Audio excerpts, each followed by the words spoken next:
आइए हेडिंग मारिए, व्यास सम्मान लिखिए, व्यास सम्मान, व्यास सम्मान। जैसे ज्ञानपीठ पुरस्कार की अगर हम लोग बात करें तो जो ज्ञानपीठ पुरस्कार है, ज्ञानपीठ पुरस्कार जैसे साहित्य के क्षेत्र में दिया जाता है, वैसे ही व्यास सम्मान भी साहित्य के क्षेत्र में दिया जाता है। और व्यास सम्मान साहित्य के क्षेत्र में दिए जाने वाले पुरस्कारों में एक महत्वपूर्ण पुरस्कार है, एक बड़ा पुरस्कार है, एक बड़ा पुरस्कार है, एक महत्वपूर्ण पुरस्कार है। और यह पुरस्कार के बिरला फाउंडेशन के द्वारा दिया जाता है। के बिरला फाउंडेशन एक संगठन है, के बिरला फाउंडेशन। के बिरला फाउंडेशन के द्वारा जो है, के बिरला फाउंडेशन के द्वारा जो है यह पुरस्कार दिया जाता है, दिया जाता है। और के बिरला फाउंडेशन व्यास सम्मान ही नहीं बल्कि सरस्वती सम्मान भी और बिहारी पुरस्कार भी देता है। और के बिरला फाउंडेशन के द्वारा जो सरस्वती सम्मान और व्यास सम्मान है, सरस्वती सम्मान और व्यास सम्मान भी साहित्य के क्षेत्र में ही दिया जाता है। तो के बिरला फाउंडेशन के द्वारा व्यास सम्मान, सरस्वती सम्मान, बिहारी पुरस्कार, ये सब साहित्य के क्षेत्र में दिए जाते हैं। हाल के दिनों में उत्तर प्रदेश की एक लेखिका, उपन्यासकार सूर्यबाला उत्तर प्रदेश की बनारस की है या वाराणसी की है, सूर्यबाला को 2024 ईस्वी में 34वां व्यास सम्मान, 34वां व्यास सम्मान सूर्यबाला को दिया गया है।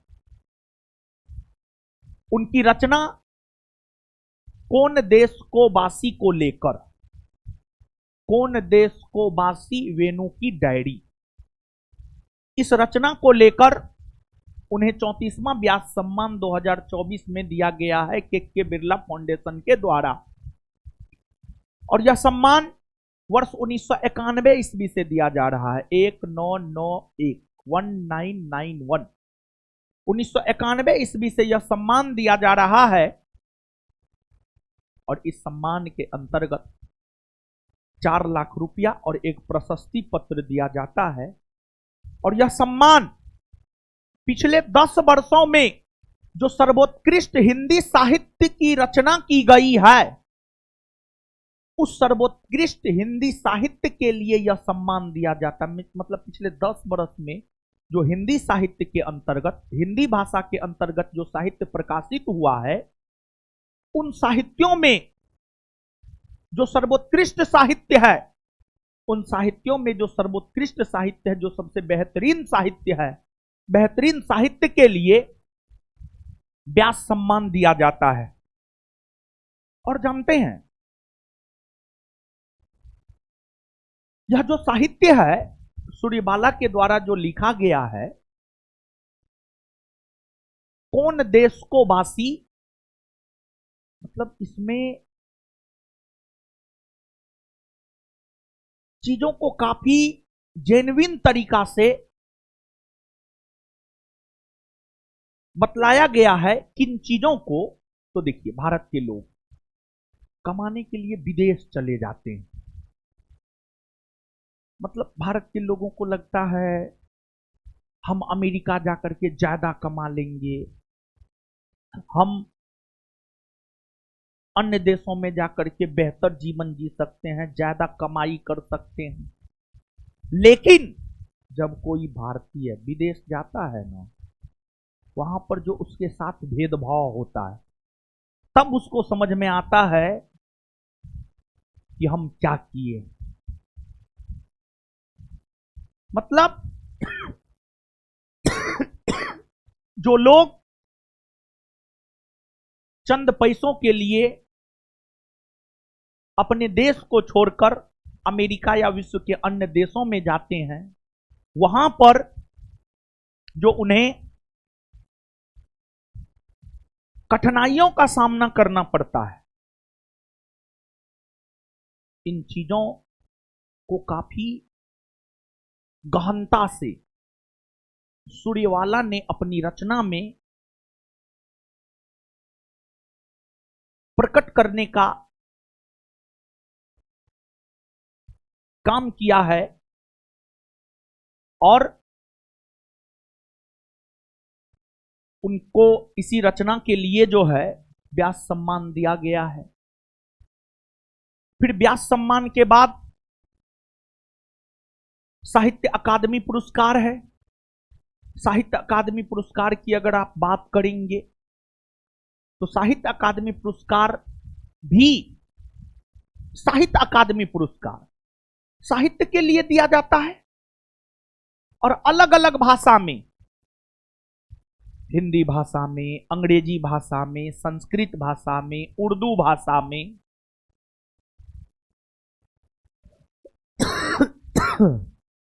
अलग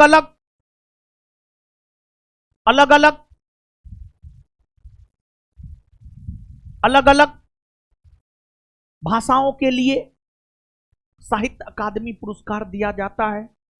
और जो साहित्य अकादमी पुरस्कार है, इसकी शुरुआत 1954 ईस्वी से हुई है, लेकिन पहली बार यह पुरस्कार 1955 ईस्वी में दिया गया है। और 2024 के साहित्य अकादमी पुरस्कार की घोषणा हो गई है, जिसमें संस्कृत भाषा साहित्य के लिए दीपक कुमार शर्मा को दिया गया है साहित्य अकादमी पुरस्कार 2024 का। फिर हिंदी के लिए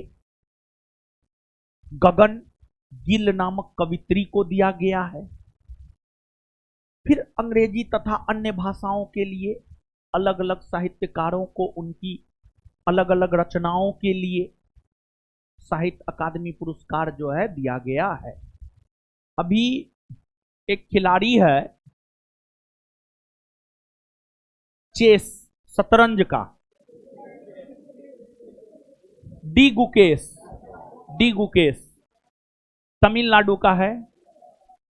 जानते हैं तमिलनाडु, विश्वनाथन आनंद कहां का है? तमिलनाडु का है। मतलब तमिलनाडु को शतरंज खिलाड़ियों का राजधानी कह सकते हैं आप। तमिलनाडु को समझे? तो तमिलनाडु के रहने वाले डी गुकेश ने हाल ही में सिंगापुर में आयोजित विश्व शतरंज चैंपियनशिप 2024 का खिताब जीता है। और भारत के डी गुकेश चीन के डीन लिरेन को हराकर 2024 का विश्व शतरंज चैंपियनशिप जीता है। अच्छा न्यूज है ये, अच्छा करंट है। और विश्व शतरंज चैंपियनशिप जीतने वाले खिलाड़ियों में सबसे कम उम्र में मात्र 18 वर्ष में उसने विश्व शतरंज चैंपियनशिप को जीता है। तो अपने आप में एक इतिहास रचाया है।